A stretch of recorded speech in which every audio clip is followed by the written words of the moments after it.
हमारे YouTube channel RK music को लाल button दबा के सब्सक्राइब कीजिए और घंटा के निशान पे दबाइए ताकि हमारे बनाए हुए सभी ऑडियो और वीडियो आप तक तुरंत पहुंचे बिल्कुल मुफ्त। अपने सब सुन रहे छी RK म्यूजिक की प्रस्तुति म्यूजिक बाय रोशन कुमार। पहले सावन के पावन समैया की बाबा धाम चला हो भैया। पहले सावन के पावन समैया की बाबा धाम चला हो भैया। बाबा सावन में दुख हरी भैया की बाबा धाम चला हो भैया। पहले सावन के पावन समैया की बाबा धाम चला हो भैया। चला हो भैया।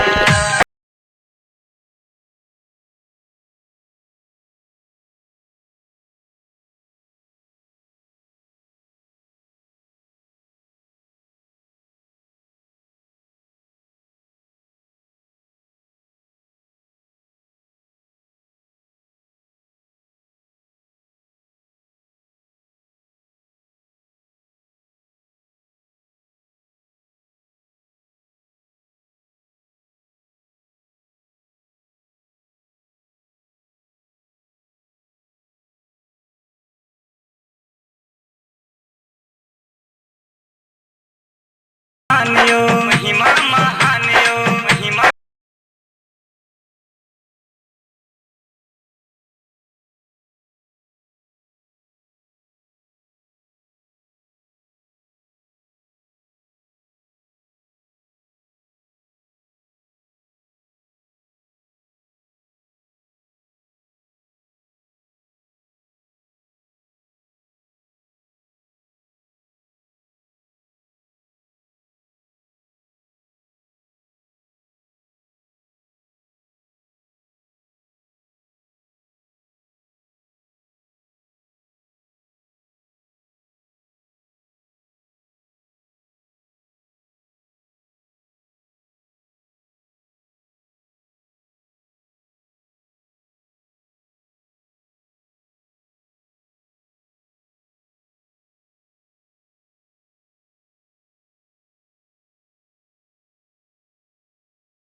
हमारे YouTube चैनल RK म्यूजिक को लाल बटन दबा के सब्सक्राइब कीजिए और घंटा के निशान पे दबाइए ताकि हमारे बनाए हुए सभी ऑडियो और वीडियो आप तक तुरंत पहुँचे बिल्कुल मुफ्त।